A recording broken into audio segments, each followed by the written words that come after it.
आज मोठ्या संख्येने पक्षप्रवेश झालेला आहे। राष्ट्रवादी काँग्रेसला नागपूर जिल्ह्यामध्ये मोठा धक्का बसत आहे शरद पवार गटाला। किती लोकांचे पक्षप्रवेश झाले? शरद पवार गटांच्या अत्यंत प्रामाणिक आणि ऊर्जावान नेत्या जिल्हा परिषदेच्या सभापती उज्ज्वलाताई बोडारे आणि 18 सरपंच आणि 90 ग्रामपंचायत सदस्य, सेवा सहकारी आणि कृषी उत्पन्न बाजार समितीचे मोठ्या प्रमाणावर सदस्य आज समीर मेघे यांच्या नेतृत्वामध्ये भारतीय जनता पार्टीत त्यांनी पक्षप्रवेश केला आहे। नागपूर जिल्ह्याकरता हा दिवस फार आनंदाचा आहे की उज्ज्वलाताई बोडारे एक सक्षम नेतृत्व आज भाजपमध्ये आले आहेत।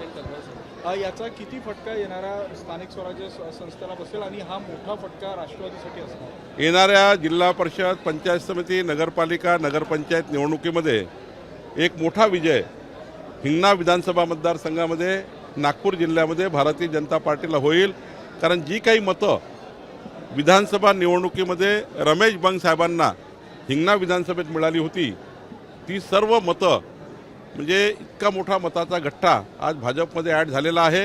आणि केवळ मताकरता नाही तर उज्ज्वलाताई बोडारे या प्रामाणिक कार्यकर्त्या आहे, संघटनेच्या कार्यकर्त्या आहे, यांचा उपयोग संघटनेला होईल आणि मोठ्या प्रमाणावर भारतीय जनता पार्टीचा विचार हा समाजाच्या शेवटच्या माणसापर्यंत पोहोचेल, याकरता त्यांनी या ठिकाणी भाजपमध्ये पक्षप्रवेश केला आहे। उद्धव ठाकरे यांनी पुन्हा एकदा राज ठाकरेंना साथ घेतली, कारण सोशल मीडियामध्ये त्या दोघांचा एक फोटो त्यांनी जो आहे तो शेअर केलेला आहे। त्यामुळे पुन्हा एकदा या चर्चांना उधाण आलेलं आहे की उद्धव ठाकरे राज ठाकरे माननीय राज ठाकरेजी, उद्धव ठाकरेजी यांनी जर त्यांची युती केली तर त्यांचा तो अधिकार आहे।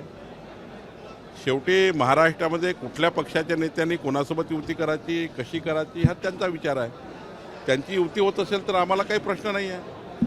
शेवटी आम्हाला आमचा पक्ष मजबूत करायचा आहे, त्यांना त्यांचा पक्ष मजबूत करायचा आहे, त्यामुळे त्यांच्या युतीवर मी काही बोलणार नाही। काल शरद पवार असे बोलले की पहलगाममध्ये हल्ला झाला, याआधी देखील अनेक हल्ले झाले, मात्र हिंदू मुस्लिम झाला नाही, यावेळेसच हिंदू मुस्लिम का होईल? शरद पवार साहेबांनी एक लक्षात घेतलं पाहिजे, किमान त्यांनी असे वक्तव्य करू नये की जरा त्या पर्यटकाला विचारा ना ज्यांच्या घरचा जीव गेला, काय त्या आतंकवाद्यांनी बोलून त्यांच्या घरचा जीव घेतला आहे।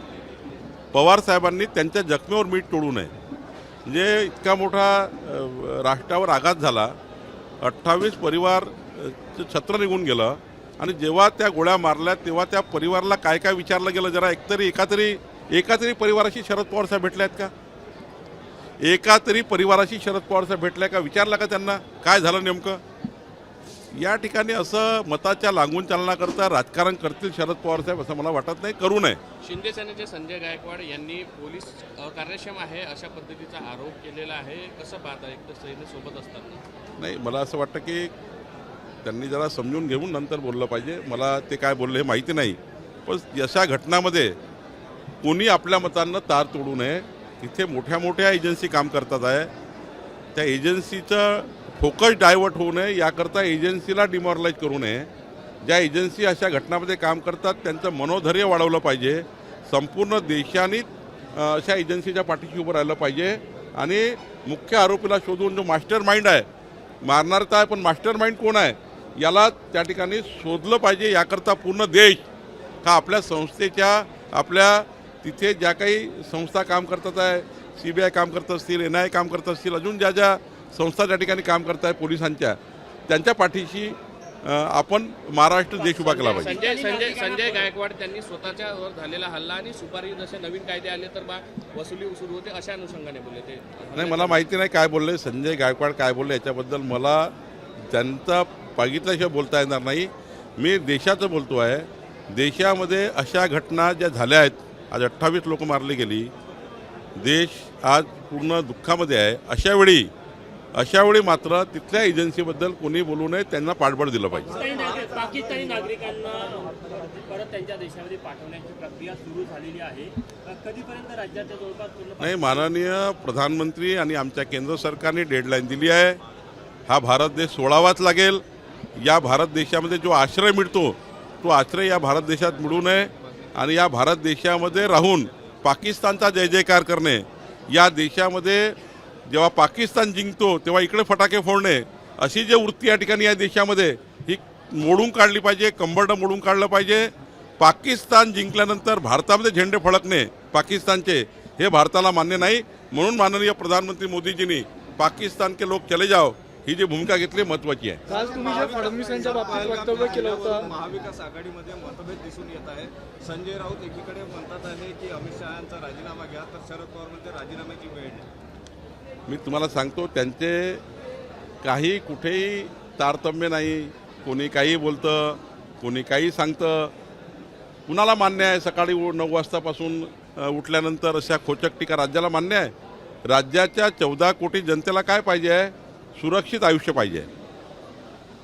जनतेची मालमत्ता सुरक्षित ठेवणे, जनतेला सुरक्षित ठेवणे ही प्रायोरिटी सरकारची आहे. जनता सुरक्षित राहिली पाहिजे, त्याकरता जनतेला सरकार निवडून दिला आहे. आणि जनतेला विकास पाहिजे आहे. टोमणेबाजीवर काही मतलब नाही. आणि म्हणून महाराष्ट्राच्या जनतेने 14 कोटी जनतेने देवेंद्र फडणवीस सरकार आणलेलं आहे, जे विकसित महाराष्ट्राचं सरकार आहे.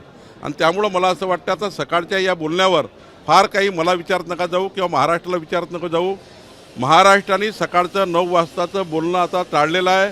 ते TV बघत नाही आणि मी तर बिलकुल बघत नाही. राहुल गांधी यांनी जे स्वातंत्र्यवीर सावरकरांच्या बाबतीत वक्तव्य केलं होतं काल, त्या बाबतीत हायकोर्टानं फटकारलेला राहुल गांधी यांनी. खरं तर माझ्या तोंडातून एवढे वाईट शब्द निघतात आहे, पण मी थांबवले आहे. राहुल गांधींनी जरा समज घेतली पाहिजे.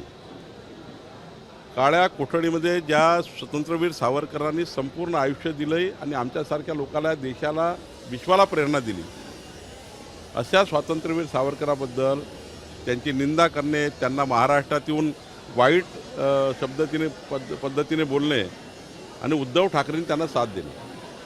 उद्धव ठाकरेंनी जेव्हा राहुल गांधींनी अपमान केला स्वातंत्र्यवीर सावरकरांचा, तेव्हा उद्धव ठाकरे राहुल गांधीच्या पाठीशी उभे राहिले. आणि उद्धव ठाकरेच नाही, आदित्य ठाकरेंनी शेगावमध्ये मिठी मारली राहुल गांधीला, स्वातंत्र्यवीर सावरकरचा अपमान केला म्हणून. आज सुप्रीम कोर्टाने फटकारला आहे. आता तरी राहुल गांधीच्या डोकं ठिकाणावर येईल की स्वातंत्र्यवीर सावरकर म्हणजे काय आहे. सुप्रीम कोर्टाने दखल घेतली आहे. राहुल गांधींनी या ठिकाणी खरं तर महाराष्ट्राची, देशाची माफी मागितली पाहिजे. देशाची माफी मागितली पाहिजे, महाराष्ट्राची माफी मागितली पाहिजे. स्वातंत्र्यवीर सावरकरावर बोलणं काय माहिती आहे तुम्हाला, स्वातंत्र्यवीर सावरकर. आणि त्यामुळे मला असं वाटतं देशाची माफी मागितली पाहिजे राहुल गांधींनी. 2036 पर्यंत मुख्यमंत्री राहिले पाहिजे देवेंद्रजी, असं आपण काल म्हणाले होते. एकनाथ शिंदेजीने हात जोडून त्यांना शुभेच्छा दिल्या आहे, कसं पाहता? असं आहे, आम्ही याच्यामध्ये भावना काय आहे. काल मला एका काँग्रेसच्या नेत्याने विचारलं की तुम्ही मुख्यमंत्री झाले पाहिजे, हे झाले पाहिजे, ते झाले पाहिजे. त्यावर मी म्हटलं की माननीय आमचं देवेंद्र फडणवीसांचं सरकार हे सरकार उत्तम सरकार आहे. महाराष्ट्र विकसित करण्याचा संकल्प देवेंद्र फडणवीसांनी केला आहे. आणि विकसित महाराष्ट्राकरता 2034पर्यंत माननीय मुख्यमंत्री देवेंद्र फडणवीसजी असावे. आणि आम्ही सोबत आहोत ना, ज्याच्या आतापर्यंत एकनाथजी होते, आम्ही सर्व सोबत आहोत. शेवटी विकसित महाराष्ट्र महत्त्वाचा आहे.